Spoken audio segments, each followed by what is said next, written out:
Voy a aprovechar que tengo un tipito libre aquí en la empresa para descargar un juego aquí rapidito. No, eso no se dan cuenta, eso no se dan cuenta. Descargo, el juego se llama Donkey Kong Country. Descargo, ajá, aquí está descargando. Ajá. Bien, bueno, aquí ya lo tenemos. Lo ejecutamos. Perfecto, le damos 10. Esperamos que cargue. Epa, ¿qué es eso? Pero no recuerdo que fuera así, pero... bueno, no se parece mucho.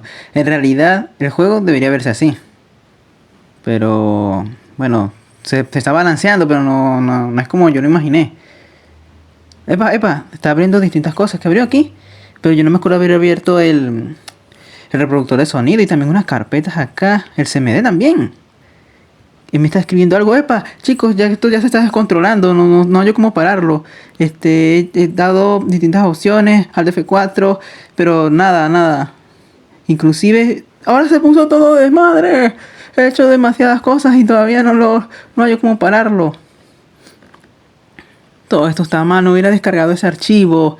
Ay, Dios, el jefe me va a matar. Voy a tratar de... Ya, chicos, ya. Wow, este error. Pantalla está roja. Esperemos que inicie normal el Windows. Chicos, luego de este suceso creo que vamos a proceder a hablar un poco de aquellas normas para que no nos suceda esto en nuestra empresa o organización. Luego de ese terrible suceso, vamos a hablar sobre los dominios de control en la norma ISO 27002 para que no nos vuelva a suceder eso. Me presento, por cierto, mi nombre es Ramón Bello y junto a mi compañero, que somos de la Universidad Nacional Experimental Politécnica Antonio José de Sucre, acá en Venezuela, Barquisimeto, vamos a platicarle un poco acerca de estos dominios de control y bueno, de la norma que acaba de describir. Antes de comenzar a hablar sobre esos controles, es importante destacar dos cositas. La primera es que la ISO 27001 es la certificable, ¿verdad? Es la única ISO certificable, y la ISO 27002, 27003, 27004 no son certificables, pero son complementos que ayudan a la ISO 27001 y la hacen completa, una norma más completa. ¿Por qué? Porque la ISO 27001 explica el qué de las cláusulas, explica todos esos detalles, mientras que la ISO 27002 y las demás explican más que todo el cómo proteger o cómo hacer esos controles para esa ISO 27001. Y el otro detalle que quería comentarles es que la ISO 27002 más que todo es una guía detallada de cómo implementar esos controles en la ISO 27001. O sea que es como si fuera una receta de cocina haciendo una analogía. Y la buena ventaja es que nos da una amplia gama de posibilidades de poder hacer nuestros controles o nuestra organización mucho más segura. Aquí tenemos una tabla de contenido bastante bien especificada, donde por cada punto que vamos a tratar vamos a hablar sobre unos tópicos, ¿verdad? Por ejemplo, en el primer punto vamos a referirnos o a qué se refiere el término control dentro de la norma ISO 27002, porque se habla mucho de control, pero ¿a qué se refiere exactamente? Luego vamos a hablar sobre algunos tipos de cláusulas o dominios dentro de esa misma norma. Luego, qué tipo de cláusula, medida de control vamos a tomar según... ¿Qué tipo de medida de control vamos a tomar según la cláusula elegida? Porque son varias. Vamos a hablar sobre algunas mejores prácticas para la seguridad. Esto sería como más o menos un resumen que se podría hacer. Y por último, hablar sobre las conclusiones y al respecto sobre qué nos deja esta norma. Respecto al primer punto, tenemos que según la norma ISO 27002, la terminología control se define como medios para manejar el riesgo, incluyendo políticas, procedimientos, lineamientos, prácticas o estructuras organizacionales, las cuales pueden ser administrativas, técnicas de gestión o de naturaleza legal. Aquí incluye una nota porque el término control es un sinónimo de salvaguarda o contramedida. Entonces, es una salvaguarda, son contramedidas que tenemos que usar para manejar los riesgos, para disminuir esos riesgos. Esos riesgos son en contra de nuestra información, de nuestros activos en la empresa, de nuestros bienes, ¿verdad? Pero esas salvaguardas, esas contramedidas, esos controles se ven de una manera como políticas, son políticas, son algunos procedimientos, son líneas que hay que seguir, son unas prácticas, y eso se toma según la organización que nosotros estemos trabajando, la que se está tratando de hacer esa seguridad. Si es una organización muy compleja y grande, pues entonces se ocupará mucho más términos de control, mucha más política, en cambio a un pequeño local donde se esté trabajando, ¿verdad? Yo ahorita hablé sobre los activos. Los activos fijos son todos aquellos que tienen, bueno, acá lo dice una definición, según la misma ISO, que es cualquier cosa que tenga valor para la empresa. Entonces acá podemos ver que hay como base de datos, algunos teléfonos celulares, algunas computadoras, impresoras, inclusive también pueden ser maquinarias, todo, sea cosas tangibles o intangibles, son activos de la empresa y eso, o de la organización, y eso hay que tenerlo muy en cuenta para saber a qué, cuáles son mis activos. Eso se llama como gestión de activos, saber cuáles son saber cuáles son estos mismos y poder hacer un buen seguimiento de control hacia ellos, poder hacer una buena salvaguarda a cada uno de ellos mismos. También contamos con algunos tipos de cláusulas, ¿verdad? Eh, Nosotros podemos definir a cada una de estas cláusulas, que son 10, como todas forman un conjunto de todas en conjunto forman la seguridad de la información. Pero como es un tema bastante amplio, entonces lo que hace es dividirlo. Lo dividimos según cláusulas o dominios para poderlos abordar y proteger de una mejor manera, ¿verdad? Es como, por ejemplo, si tenemos un pastel, estoy haciendo una analogía, tenemos un pastel y lo dividimos en trozos pequeños y cada uno lo digiere de una mejor manera. Es más fácil digerir trocitos de pastel en vez de todo un pastel completo. Entonces eso más que todo es lo que hacemos aquí con las cláusulas o los dominios. Básicamente vamos a hablar un poco sobre algunas, porque la verdad es que son bastantes, pero vamos a tocar algunas que son bastante importantes, de hecho todas lo son, pero hay unas que específicamente sobresaltan mucho a la hora de las empresas, o más que todo casi todas lo tienen o lo desarrollan por la importancia que tienen. Comenzamos con la política de seguridad. La política de seguridad en la norma ISO 27002 se divide en dos cosas, en dos partes, pues. Tenemos el documento de la política de seguridad de la información y tenemos la revisión de la política en seguridad de la información. Ahora, el documento, a cada uno de estos puntos le vamos a aplicar un control. Que el control es la medida que vamos a utilizar nosotros para proteger, para salvaguardar esa información. Disculpen. Ajá. Lo que define, el control que se define para este primer punto sería el documento de la política de seguridad de la información debería ser aprobado por la gerencia, publicado y comunicado a todos los empleados y las partes externas relevantes. ¿Qué quiere decir esto? Que, por ejemplo, nosotros podemos tener esas políticas, a pesar de que sean revisadas por la empresa y sean verificadas, tienen que hacerse saber a todo el público. ¿Por qué? Porque las políticas de los recursos de información que manejan las empresas, por ejemplo las computadoras portátiles o la laptop, si yo no tengo una correcta política de manejo sobre esos recursos digitales en la organización, evidentemente estoy debilitando.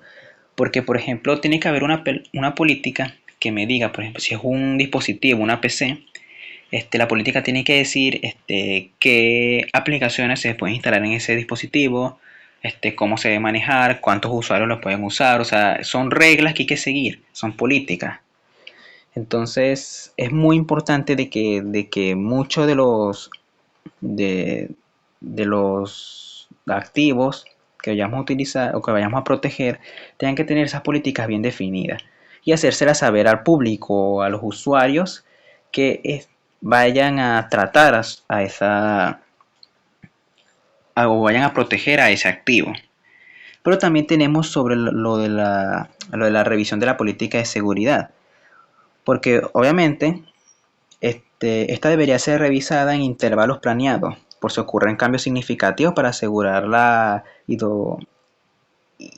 idoneidad, eficacia y efectividad. Disculpen esa palabra que, bueno.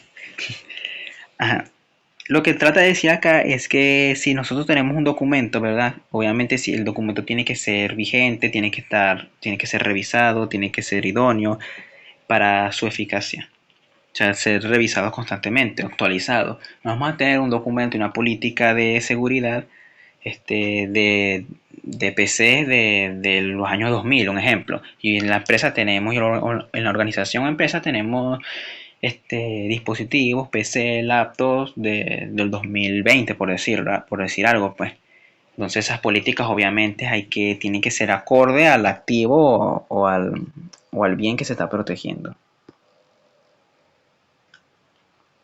También tenemos algo que se llama la seguridad de los recursos humanos. Esta es bastante importante porque tiene que ver con obviamente los humanos, ¿verdad? Los humanos que contratamos o las personas que contratamos, ¿verdad? Y esas personas que contratamos normalmente van a estar en tres etapas. Primero, antes del empleo, qué controles o qué seguridad yo tengo que saber para contratar a una persona. O sea, qué debe tener. Y durante el empleo, qué debe hacer. Y después del empleo, qué debo hacer al final del empleo para salvaguardar mi información. Con lo cual, al principio, debemos asegurar que los empleados o los contratistas, por ejemplo, sean idóneos para los roles los cuales fueron asignados. Esto reduce el riesgo de robo.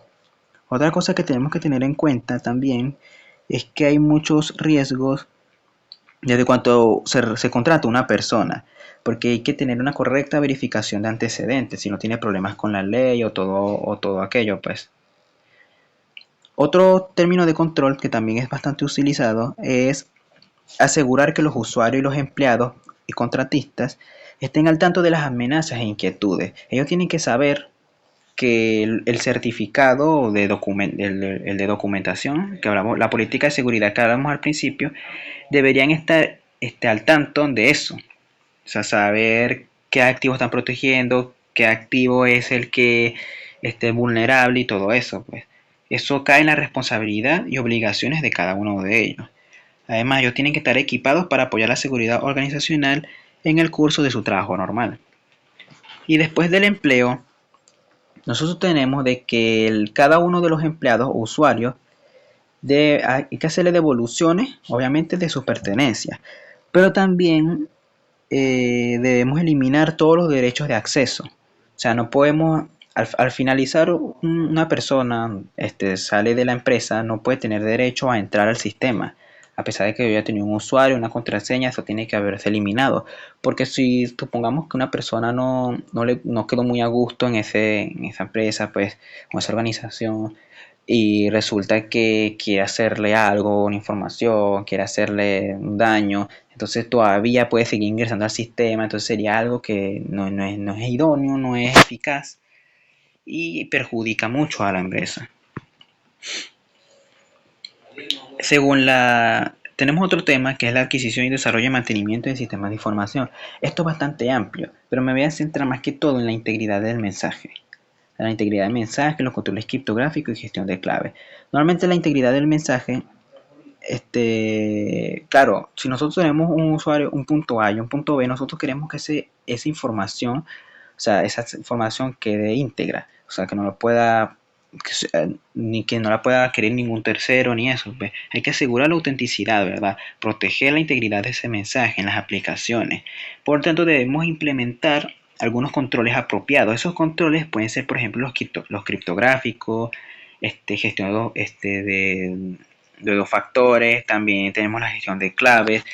Entonces, por ejemplo, los controles criptográficos debemos desarrollar una política para proteger esa información. Esa política es dependiendo de qué control vamos a usar, o sea, qué criptografía vamos a usar, qué claves son las que vamos a usar, qué claves van a intentar cifrar y descifrar el mensaje. Por ejemplo, tenemos la WPA2, que es un tipo de cifrado. O sea, esa política tiene que manejarla la empresa y los usuarios tienen que saber qué tipo de criptografía se está usando.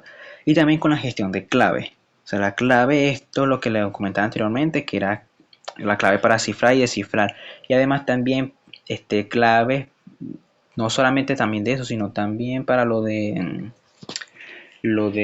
un usuario tener una contraseña, o sea que tanto el punto A, tanto el punto B, que son endpoints, puntos de finales donde llega la información, tienen que estar protegidos por una contraseña, por una clave. O sea, todos estos puntos hay que tenerlos en cuenta. También podemos hablar de la seguridad física y mental. Algunos dirán que la seguridad física y mental no tiene que ver nada con la seguridad de la información, pero en realidad es que sí, porque la información no solamente tiene que ser, la información es tangible también. No solamente es software, también es hardware. También lo puedo tocar. Entonces, aquí esta cláusula se definen dos puntos, por área segura y equipos de seguridad. Entonces, en las áreas seguras se aplican controles sobre algunos de estos puntos que están acá. Se aplica control sobre el perímetro de seguridad física. Tenemos que tener, por ejemplo, cámaras en el perímetro, de repente vigilancia y todo esto. Controles del ingreso físico, de repente tiene que tener una tarjeta de identificación, otra cosa, asegurar las oficinas, habitaciones y medios. Puede ser mediante esta autentificación de huellas, de una contraseña, protección contra amenazas internas y externas, trabajar en áreas seguras, el área de acceso público, entrega y carga. Acuérdense que no toda la empresa siempre va a ser una organización, tiene que ser acceso privado, también hay áreas públicas. O por ejemplo en los bancos, cuando hacen entrega de dinero, cuando van a hacer una consulta, pues esa área es pública. Entonces tiene que haber algún tipo de control sobre esa área. Y bueno, en el equipo, para los equipos de seguridad, claro, una cosa es el área de seguridad, otra cosa son nuestros equipos, pues, lo que estamos manejando. Y bueno, los equipos obviamente tenemos que estar ubicados, la ubicación y la protección del equipo, donde se encuentran ubicados, si está en un buen área, si está en un área segura, se considera segura ese área para utilizar ese equipo, los servicios públicos de soporte, o sea, si yo tengo algún inconveniente con, por ejemplo, mi teléfono que no quiere recibir una actualización, entonces el soporte técnico debería estar al tanto sobre cada uno de esos detalles y poderme ayudar, obviamente, y no quedarme así con esa debilidad.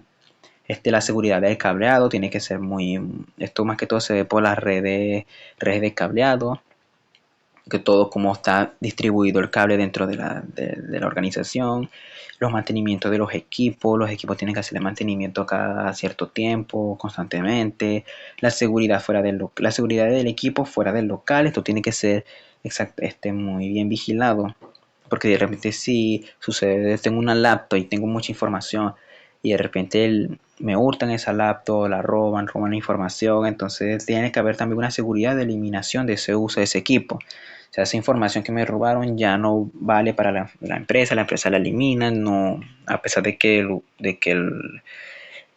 obtuvieron esa información por medios ilegítimos, ya esa información igual no vale, pues. O sea, para la empresa no vale. Entonces hay que tener en cuenta esos detallitos. Y también tenemos el control de acceso. El control de acceso es bastante importante, debido a que tenemos que asegurar quién entra o quién sale para acceder a nuestra información, nuestros datos. Entonces aquí está dividido por cada uno de los puntos. Por ejemplo, la gestión de acceso del usuario, las responsabilidades que deben tener los usuarios, el control de acceso a la red de transporte obviamente, control de acceso al sistema operativo y el control de acceso a la aplicación y la información. Entonces, por ejemplo, acá obviamente tenemos que tener un buen registro de un usuario y una contraseña para los empleados, ¿verdad? También debe haber una escalada de privilegios, según la imagen que está arribita, que tiene una corona, bueno, una escalada de privilegios. No todos los usuarios pueden acceder a la misma información unos y otros. Y la tercera imagen, que es una mano que demuestra igualdad, porque leyendo ahí la norma, normalmente ellos asignan un usuario y una contraseña de igual para todos. O sea, todos deben tener la mismo, el mismo, los mismos caracteres, los mismos números, pero no quiere decir igualdad, pero no igualdad de que los números tienen que ser iguales unos a otros. O sea, si la contraseña es un 2 3 y un signo de dólar, no vaya a ser que la otra también vaya a ser un 2 3 signo de dólar, sino que es la longitud y los caracteres que usan. O sea, hablan de eso porque no cualquiera va a tener una contraseña distinta. Por ejemplo, uno tiene 16 caracteres, la otra tiene 3 nada más, luego otro usuario viene y tiene 4. Entonces, la idea es que cada quien cumpla una política, un reglamento, ¿verdad? Por eso hay como la manita de igualdad. También tiene que haber responsabilidad del usuario de que esas contraseñas que se le den a esos usuarios, ser, nuevamente no compartirlas con el público, ser para ellos. Pero eso es responsabilidad del usuario, además también del escritorio, porque la información no solamente tiene que ser virtual. De repente también hay información, por ejemplo, en papeles, en disquetes, en discos, en discos duros, USB, todo eso que sea tangible, pues entonces tiene que haber una responsabilidad del empleado que esté trabajando en ese área, de luego de ocuparla, para ir, luego de desocuparla, poder guardar, saber que toda esa información está segura y no haya ningún inconveniente ahí. Para el control del acceso a la red hay que tener en cuenta de las políticas de red que se están usando, qué protocolo de red se está usando. Vamos a usar Wi-Fi, vamos a transmitir a través de cableado, ¿verdad? Cómo vamos a transferir, vamos a transferir la información, va a ser a través de correo, vamos a usar Google, todo esto hay que tenerlo en cuenta, este certificado, y claro, tiene que hacérselo saber al público lo que estamos hablando sobre las políticas. Y tiene que haber una identidad, o sea, el que vaya a tener control acceso a la red tiene que tener una identidad, ¿verdad? Obviamente. Y él tiene que verificar, a pesar de estas normas, ¿verdad? También tiene que verificar qué equipos se están conectando y qué equipos no. O sea, si me están conectando, por ejemplo, si esta red nada más está en acceso 3 dispositivos, porque entonces tengo 5 dispositivos conectados, pues entonces tiene que haber alguien que esté pendiente al tanto de eso. Disculpen acá. Luego tenemos el control de acceso al sistema operativo. El sistema operativo, obviamente, cuando nosotros vayamos a iniciar por ejemplo, a una PC, la PC tiene que tener una correcta verificación para acceder a ella, o tener un usuario, una contraseña, pero a pesar de tener eso, o sea, que sea, a pesar de que yo sepa el usuario y la contraseña de ese dispositivo, también tengo que tener un usuario y contraseña propio mío. O sea, son cosas que están especificadas en la norma. Otra cosa que habla la norma también es de las utilidades. O sea, que si es un dispositivo, si es un sistema operativo que es solamente para hacer consultas de una base de datos, entonces ahí no hay necesidad de tener instalado muchos tipos de programas, por ejemplo, juegos, aplicaciones que no tengan que ver, porque no son aplicaciones útiles para lo que se hizo el dispositivo. Pues si el dispositivo nada más va a hacer unas consultas de tal cosa, entonces porque tengo instalado muchos otras aplicaciones que no tienen que ver nada con la finalidad del para la cual está ese dispositivo, para la cual está esa PC, para la cual está ese teléfono, para lo cual está ese router, porque puede ser cualquier tipo, esa máquina, esa maquinaria. Entonces todo eso tiene que ver. O sea, y aquí coloqué un speed limit porque esto tiene que ver con que claro, cuando alguien habla más que todo de la duración de sesión. O sea, que si alguien inició sesión en un sitio, no puede estar ahí durante tanto tiempo, sino que tiene una limitación. Tiene una limitación de tantas horas para permanecer conectado al sistema y después está fuera.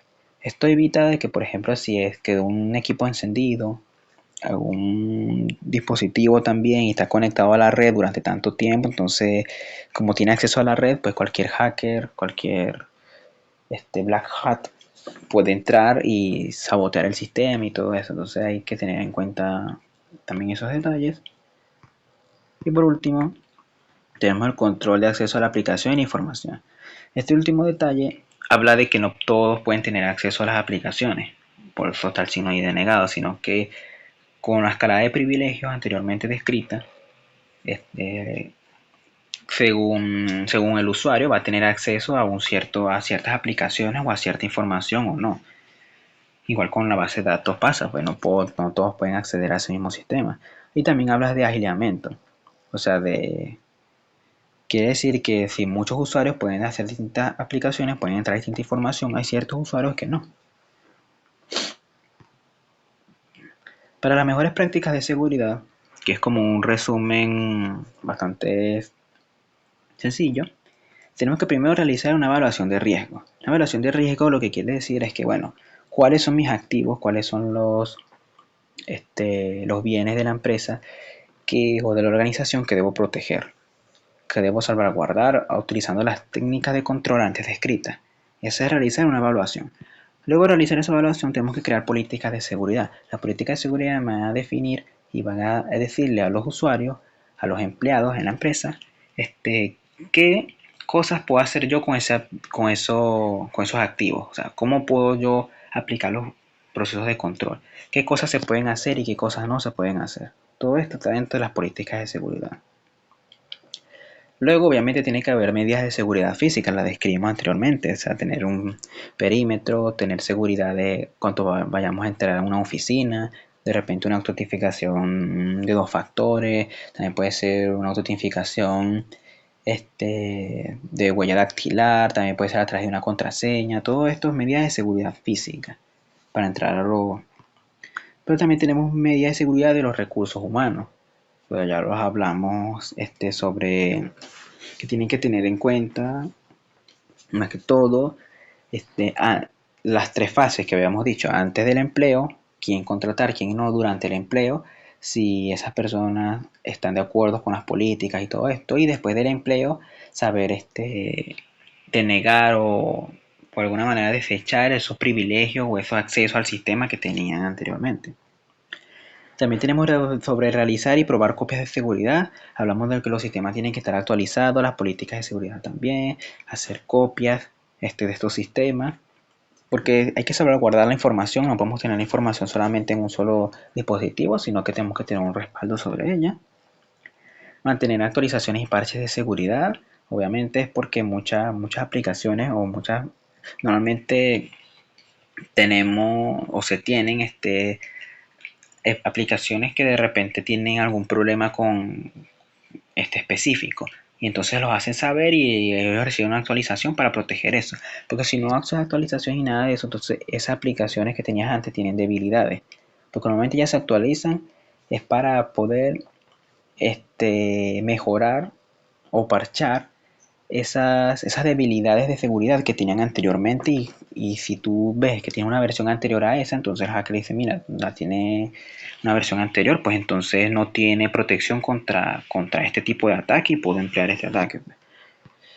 Otra cosa es emplear controles de acceso, muy bien dicho, quién accede al sistema, quién no, controles de acceso tanto para el usuario, para las redes, para los sistemas operativos, para las aplicaciones, para la información. Luego probar regularmente la respuesta a incidentes, esto tener como un white hat, un hacker ética, más que todo para probar si nuestro sistema es vulnerable y si encuentra una vulnerabilidad, pues entonces hacérsela saber y proteger esa deficiencia. También tenemos implementar dispositivos de seguridad de red, muchos dispositivos de seguridad de red, algunos pueden ser como routers, firewalls, cada uno de ellos, ¿no? Implementar una solución integral de la seguridad para endpoints. Bueno, endpoints acá se refieren a que sabemos que estamos enviando un mensaje de un punto A a un punto B. Si el mensaje va a llegar al punto B, esos son endpoints. Entonces hay que proteger más que todo esa información, esos endpoints, que son cualquier dispositivo que esté recibiendo información, son los que hay que hacerle más que todo la seguridad. Tienen que ser dispositivos muy seguros, porque como está llegando la información, más que todo, entonces emplear las técnicas antes descritas para salvaguardar esa información o esos endpoints. Luego también tenemos educar a los usuarios, disculpen el perrito, tenemos educar a los usuarios. Realmente esto tiene que ver más que todo con la parte primera de la política de seguridad, educar a los usuarios. Claro, tenemos que hacerle saber a los empleados cuáles son los sistemas seguros, qué seguridad se está usando, cuáles políticas se están implementando, qué protocolos se están usando y más que todo incentivarlos a poder aprender esas técnicas, a estar pendiente de ellas, poder saber sobre cada una de ellas también. Y al final, pero no menos importante, cifrar los datos. Cifrado de datos, cifrado de información, proteger la información, proteger la identidad con claves de cifrado y descifrado. Y bueno, esto es más que todo una exposición, más que todo aquí esto es un tipo resumen en conclusión que nos dejan esta norma es bastante importante porque nos permite controlar de manera eficacia cada una de las seguridades que tienen de manera eficaz la seguridad para poder controlar o poder salvaguardar esos activos tan importantes en la empresa, como sucedió al principio del video, que si yo no tengo una buena práctica sobre los controles, sobre la seguridad, me puede suceder eso y puedo perder la información. Y más que todo también cuenta con la reputación de la empresa. La empresa pierde mucha reputación y la reputación cuesta recuperarla, porque de repente si es un banco y se filtraron algunos documentos, se filtró alguna información, unos usuarios, unas contraseñas, los datos personales, igual también para un servicio médico, entonces esos datos, más que todos los hackers los usan para venderlos. Y eso ocasiona que la empresa pierda credibilidad y ya las personas no confíen ciertamente, ciegamente en ella. Y entonces es algo que y por esa parte es muy duro, pega muy duro en las organizaciones. Con lo cual utilizar estas técnicas, más que todo no aprendérselas todas, pero tener una guía o saber cómo proceder en cada punto sería muy bueno, muy buen punto de partida para saber para lo que viene en la materia y para la vida sobre la seguridad de la información. Bueno, muchas gracias y bueno, lo dejaré con mi compañero.